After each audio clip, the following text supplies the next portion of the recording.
we have the producer, writer, director, I think that's enough. Yeah, that covers it. Seth Bakke, who's going to really tell us why the film came about. What about something in his life inspired him to address this topic, a topic that is centrally related to why we're here today.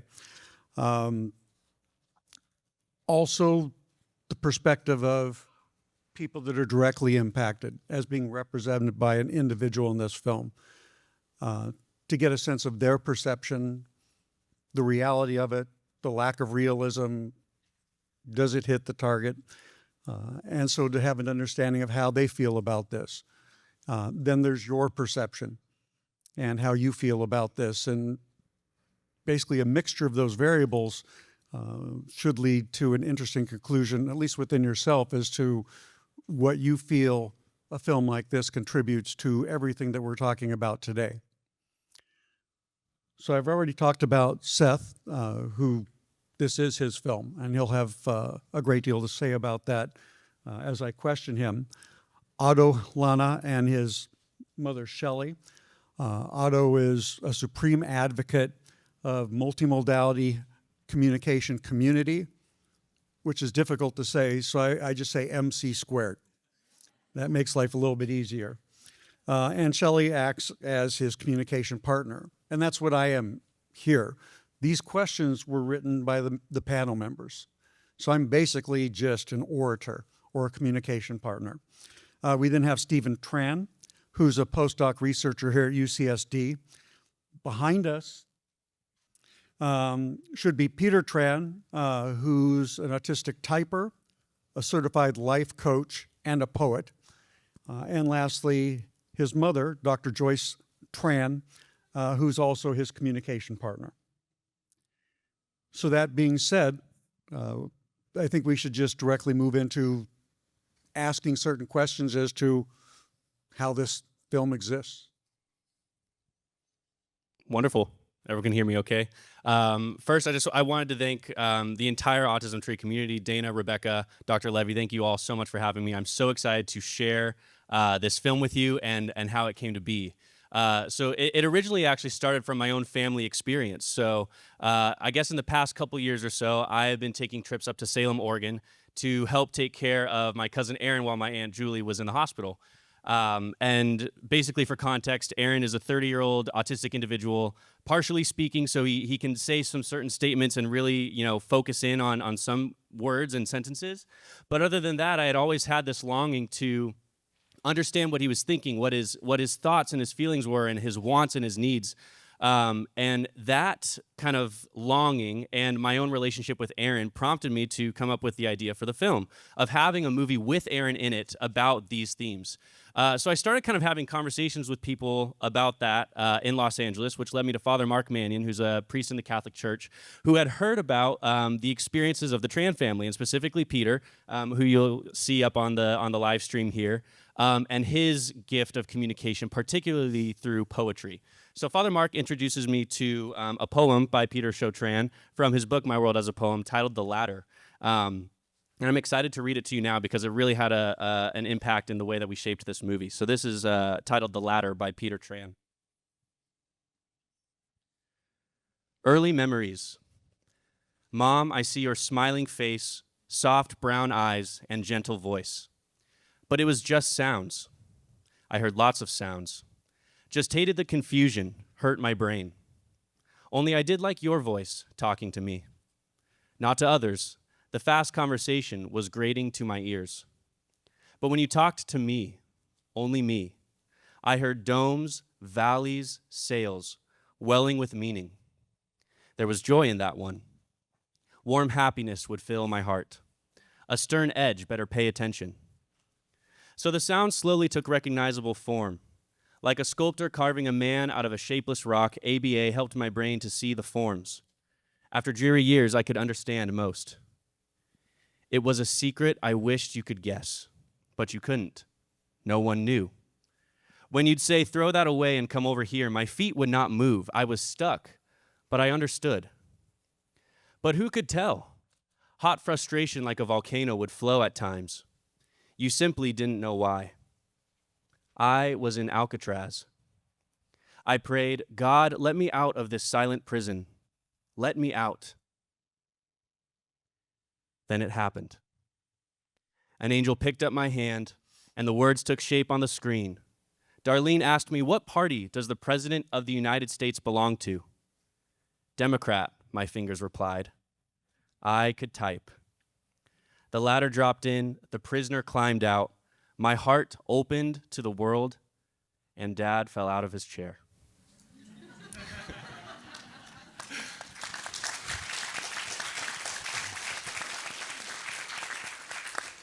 So that's all Peter right there. And I'll tell you what, that is what really moved me to make this film.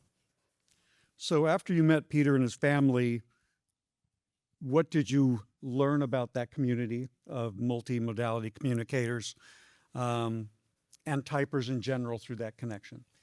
Yeah, I didn't have a lot of experience with typers before this, and so Father Mark introduced me to Steven Tran, who then got me in touch with Peter and Joyce, and we had a 2.5-hour long Zoom of me just basically hitting them with all the questions about how multimodality communication works, experiences of their own family that honestly could turn this short into a huge series. It's incredible.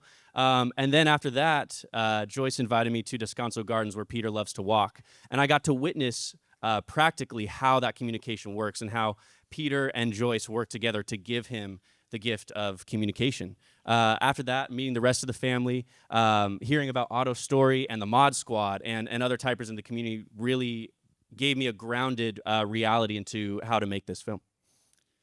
So the film's unique in that it's given a story that was written by Peter and features a lead actor who's autistic in a film about autism. How were you brave enough to take that path, which is a path that's not often followed, and why was taking that path so important to you? I think I would say the bravery comes in the bravery of these individuals being able to tell that story. So, you know, I was really drawn to the creative choice of the fact that this film blends the reality of their stories. Peter's, my cousin Aaron being in the film, and other families with autism, and fiction. And one of the most acute ways that it does this is Aaron's not acting. You'll see in the film, he's not acting. We truly presented him with scenarios and hit record, and he's going to respond to certain scenarios that we give him, which I think is really unique and something I haven't seen done before. So that's what really drew me to that creative choice, and the importance of it comes from the intersection of those three elements. So if the film isn't about autism, it doesn't exist. It's not The Rescue. It's not a short film, you know, that I made. Second, if it's not inspired by a true story written by someone with autism, the hope and the triumph at the end of the movie doesn't become the reality that it can be for the families and the individuals like yourself who will watch it. And third, without Aaron, as an autistic actor, you know, portraying this in a very honest way, it loses its genuine nature and its authenticity. So I'm really excited about the three pillars that those are for the film. So how do you see yourself, the film, and the stories of the typers all connecting? I think the connection is all good listeners. And what I mean by that is I think each of those individuals or groups is on a different part in the path of that. So, you know, for myself and my family, I think we're still trying to figure out what's the best way to communicate with Aaron. How can we really understand what's going on in his head and how he feels about things and how he reacts to the world. With the family in the film, as you'll see, they're on the cusp of this. Are they going to figure it out? Are they not? We'll just have to see in the film shortly. But they're on that phase. And then I think the typing community and the typers have achieved this or are in the process of achieving that. And so we're kind of all in different paths, or we're on the same path, but just in different areas of that path. And the connection, really, that path is good listeners.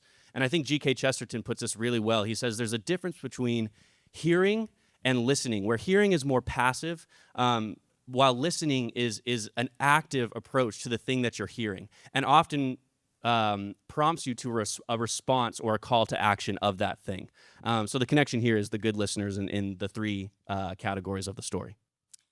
At its heart, what do you want the viewers to walk away understanding about the film? And also, what do you want them to understand about the impact of giving typers and the autistic community in general their own platform to tell their own stories? So the first part, walking away understanding about the film, I want this to be a message of hope. And really the thesis is when we can't find the answers to our solutions, all we can have is that hope and the persistence to pursue them, even if it's little at a time and chipping away at those. Because at the end, those will create bigger changes than what we know. So I hope that people will leave this film with that hope and inspiration to continue looking for those answers. The second thing that I want people to understand is the difference between reality and fiction, and I think Peter's a good example of this. Our film is going to portray a rapid kind of response to the attempt at multimodality communication, but in Peter's situation, in many situations, there's often scaffolded support at the elbow or the wrist. A communication partner, a language ladder to help build up to sentences, and while Peter's path was very quick. He moved to sentences fairly fast. Communication and the achievement of communication is going to look different in every scenario, and so I want that to be very clear when you watch the film. The importance of amplifying autistic voices and typers' voices is really that it lessens the degree of separation. When you're closer to something, the more you understand it, the more you can empathize with it. And I think that's really important in this situation because then, like I said about good listening, it prompts you to do something about that thing. And I think the example of this as well is, Shelley and Otto, amplifying Otto's voice through social media, and Peter and Joyce, amplifying Peter's voice through his poetry.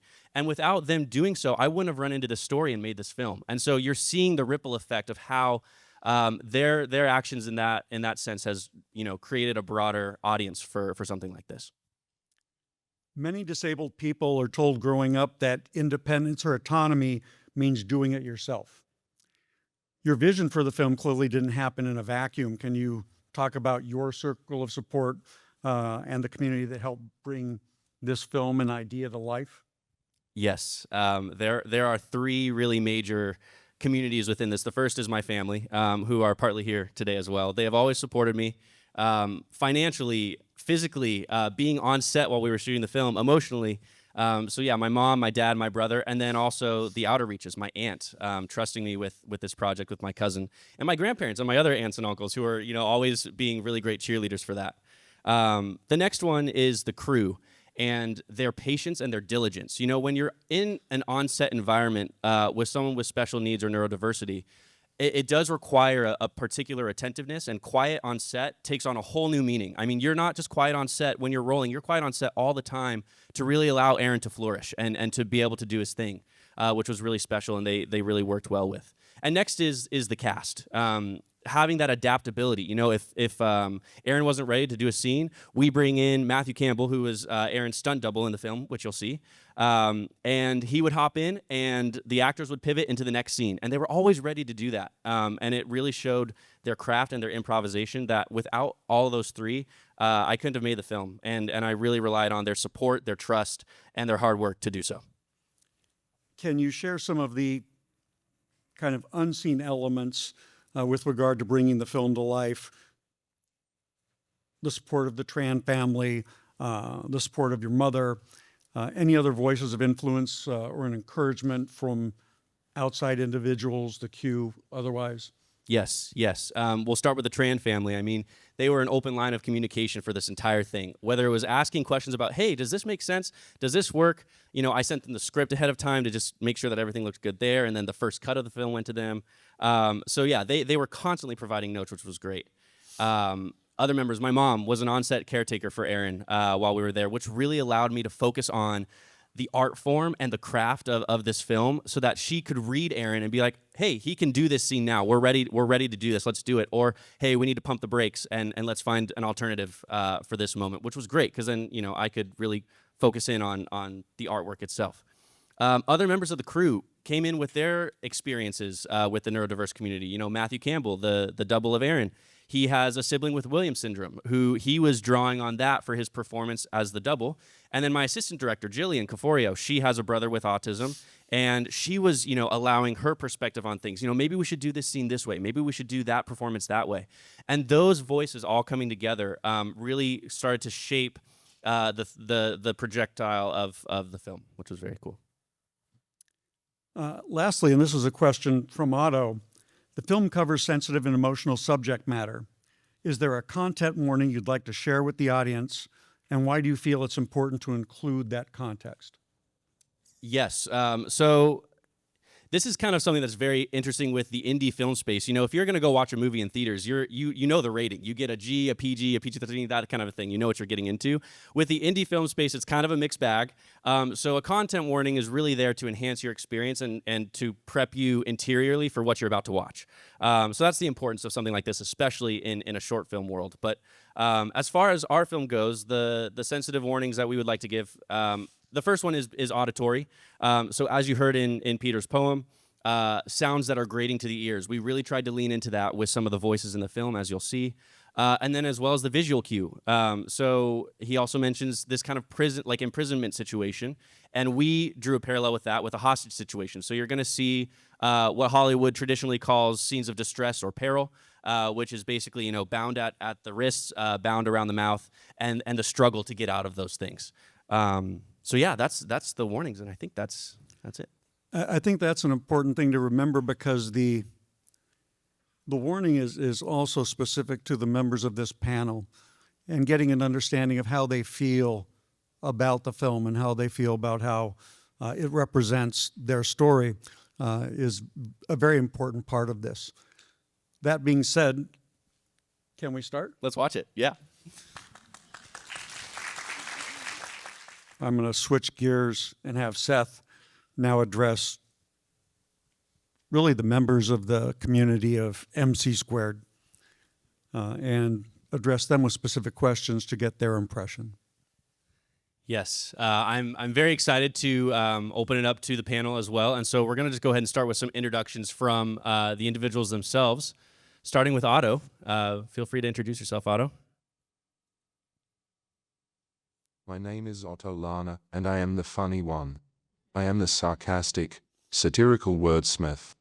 I am the one that makes you want to laugh, but you may stifle your laugh, because you shouldn't laugh at disabled people. I am here to give you permission to laugh at people, all people, when they are being intentionally funny. Quick visual description, because we are all about universal design and accessibility. I have short brunette hair, stylishly gelled back, dreamy blue eyes, and a smattering of sun-kissed freckles on my face. My pronouns are he and him. Thank you, Dr. Levy, Dana, Todd, Garrett, Rebecca, Autism Tree Project Foundation, Dr. Spot, Seth Bakke, and our panelists for making this event possible. I want to thank Dr. Spot for funding our A.S.L. translation for our panel. Welcome, Dustin Poloni. And thank you to the audience for spending this time with us.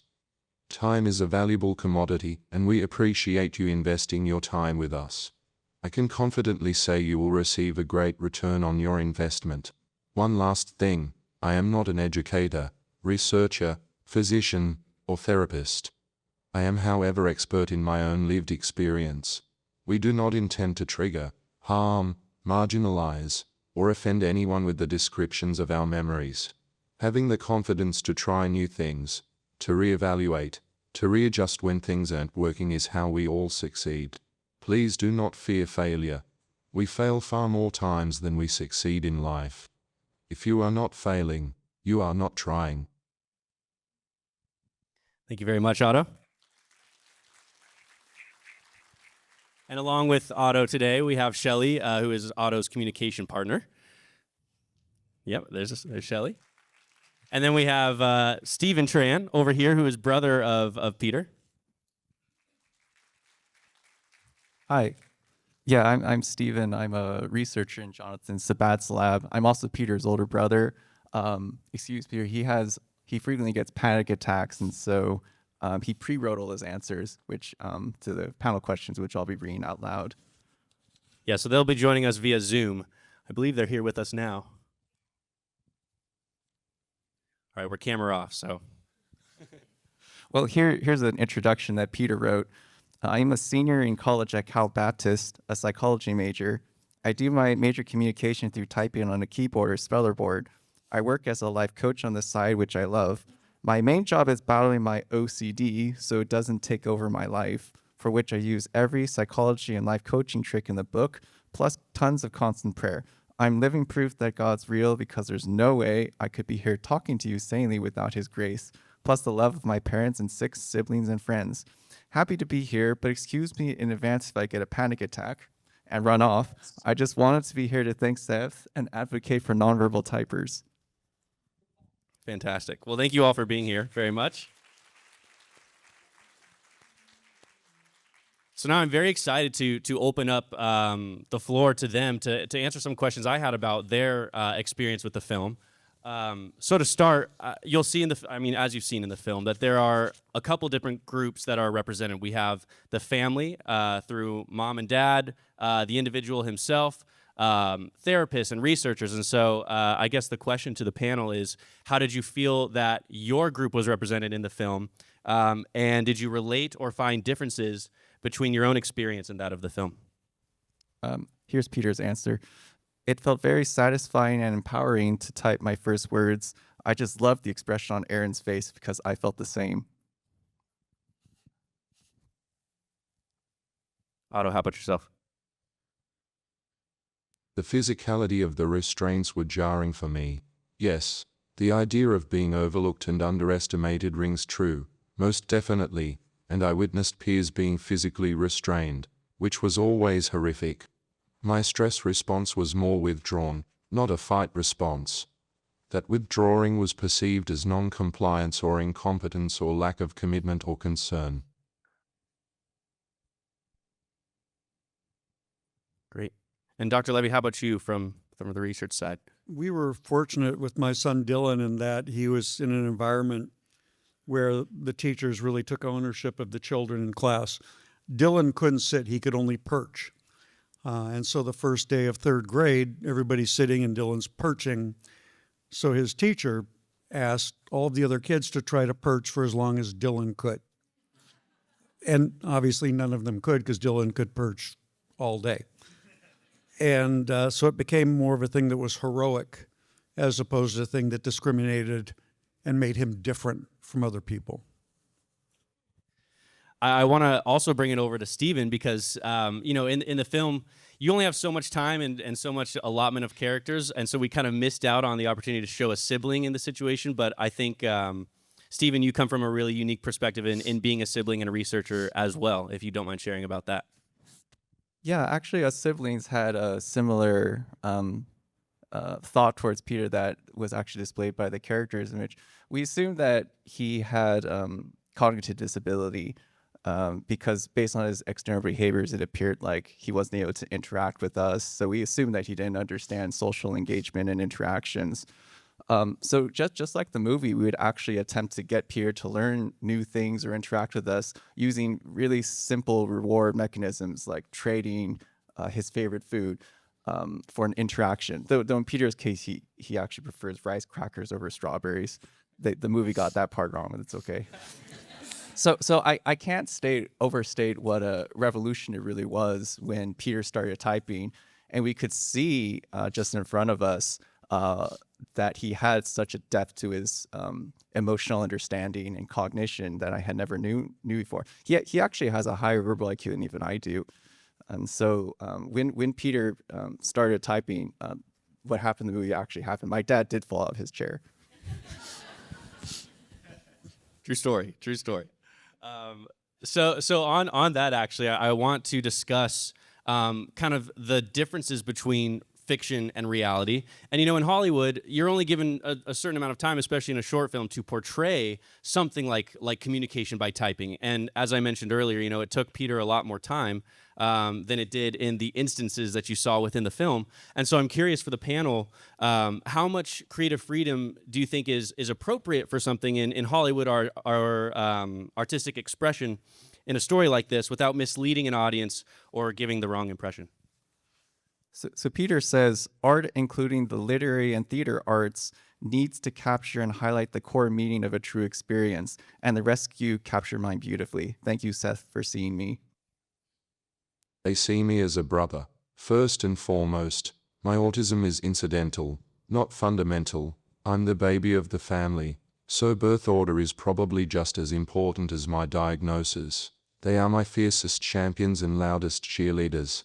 They are watching virtually today. So thank you, CTV, for making this a hybrid event. 3 cheers for accessibility. Wahoo, and thank you, Lana family. That is the beauty and power of artistic expression. People will take away what they want from any form of art. Art touches you, changes you. You search for representations of yourself in art. That is why authentic representation of disabled individuals is imperative. Representation shapes cultural views. This a beautiful dramatization of possibilities. I would never dare to tell an artist how to express themselves in their craft. We live in America and we still have our First Amendment rights. We still have freedom of speech, freedom of expression. Is this an oversimplification of using a text-based system of communication? Absolutely. But if you attempted to create a video about the reality of accessing language and communication with apraxia or other forms of speech-related disabilities, the epically long video would make Victor Hugo's novel Les Miserables seem like a TikTok clip. Audiences want to feel good about a topic. If you tried to show the reality of the amount of time and effort it takes to communicate, no one would try. Communication is a Sisyphean task on its best days. I think that it's important to go into something like this with an educated view, which you obviously did. Part of the importance of the book club that Otto is a primary member of is that amazing authors want to be part of the book club and present their work, which is fiction, but their attempt at allowing people to understand what it is to walk in somebody else's shoes. And they're now seeking out the advice of a number of our MC squared membership. And I think it's really going to change the medium and change the approach at defining what their lives are like, what they perceive. Yeah, that's great. And I think also the blending of the two, the art and reality, allows for moments like you saw where when we're in Aaron's perspective and we have the prism kind of creating this fractured look, or really drawing off of Peter's experience of these grating sounds in his ears. And on that's a really exciting creative expression that I really love doing in film. And I think it's a great mode for something like that. But on the creative expression of autism, we pulled from a lot of different things, from Peter's own experience, from videos on YouTube that were trying to kind of do a similar thing of like, okay, here's the perspective of someone with autism. Pixar's short film Loop was a great example. And on that, I'm just curious. I know, Otto, you and I have talked a lot about films and things that we like in that. But for the panel, what's your favorite way of seeing autism expressed in a creative format? So here's what Peter wrote for that. I got chills because the gradient and sensory distortions felt too similar to mine. The feeling of hope and connection when Aaron met someone who believed he was in there was well portrayed too by the clarity of her voice. I listened for the voices of Belinda. Belinda's one of his aides that has been with him since childhood. I listened to the voice of Belinda and my mom to guide me through cacophony, like taking someone's hand to lead you through the dark. Otto, how about yourself? Autism is such a personal experience, and for each person it changes over time. Autism also is subject to an inordinate amount of public scrutiny, especially now. Authentic representation is the goal, but with so many different examples of autism in society, how can we actually achieve authenticity? This is a beautiful film, and a thought-provoking poem was the catalyst. But to answer your question directly, The Accountant 2 was epic. If you do not know what I mean, go watch this film tonight. The representation of the autistic individuals in that film dramatizes what is possible with the right kind of support. You heard it here first. Watch Accountant 2. Actually, Otto introduced me to the movie, and it was great, so highly recommend. But Dr. Levy. I watched it because of Otto, and Yeah. I thought they should get rid of Ben Affleck, and it should be Otto. That would have made it a better movie.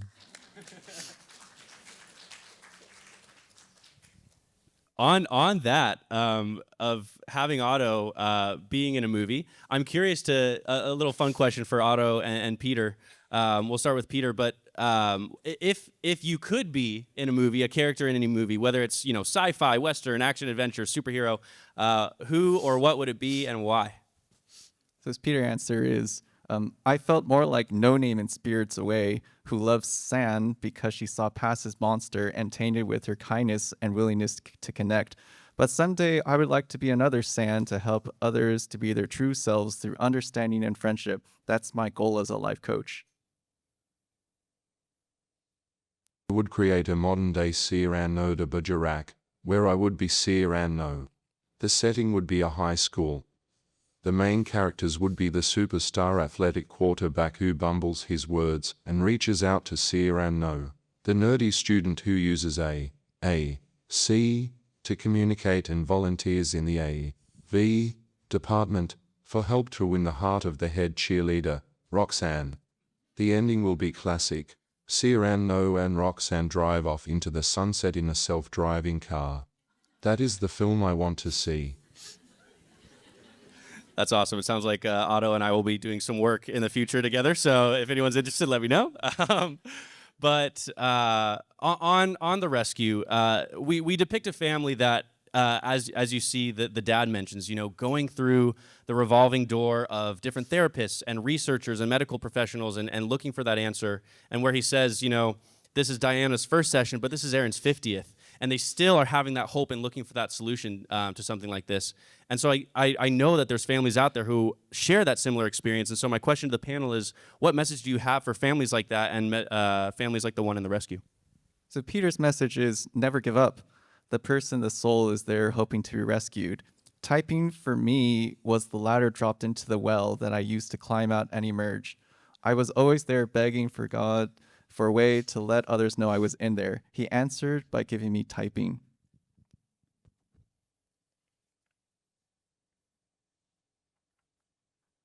Stop waiting for answers. You have to make your own solutions. Make your own opportunities. I love me a sports metaphor. Tiger Woods did not hit a hole-in-one his first time out. Steph Curry did not shoot a no-net three-pointer the first time he touched a basketball. You have to commit. You have to practice every damn day to be successful. You have to take action. Even imperfect action is a step forward. Do not be imprisoned by the paralysis of indecision. There is no time like the present. Stop whining and get busy. Plus, I do not want the audience to take the title literally. We are not in need of saviors or rescuers, which would indicate we are a hopeless lot, but we are in need of a presumption of competence. I can add an Otto moment in discussing getting to this point with regard to this panel. He was communicating with me, and just by the nature of it, it's slower than I would communicate. He noticed that in me and told me, time is your problem. Very good, very good. There's stories that are emerging from Hollywood regarding the neurodiverse community and autism, and sometimes they lean more towards that savant mentality or the stereotypes and things of that nature. And I'm hoping that with the rescue and other films that are kind of seeing that vision as well are trying to shift the narrative more into a grounded, real representation that comes from true stories. So for the panel, what's next for the Stories with Autism in Hollywood, entertainment and media? Here's what Peter says.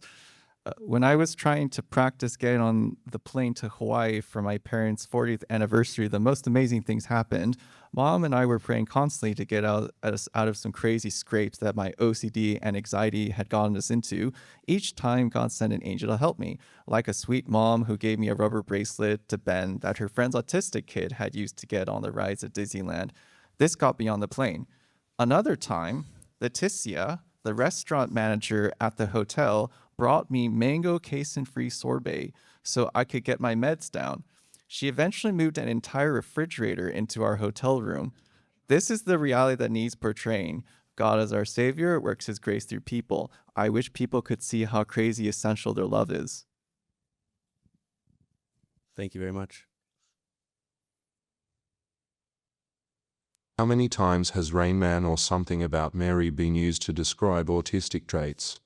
These are forever stuck in people's minds, unless we fill the void with authentic representations and, more importantly, actual autistic actors.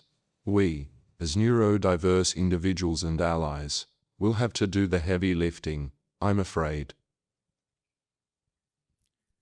I would agree that there needs to be some mechanism to integrate real people into cinema or into any kind of productions that are trying to explain their perception of things. And to not do so, you always miss the point. Absolutely. Absolutely. And that's why, I mean, we were excited to have Aaron and hopefully to have more projects like this be seen to a wider audience. So thank you, panelists, very much for answering my questions.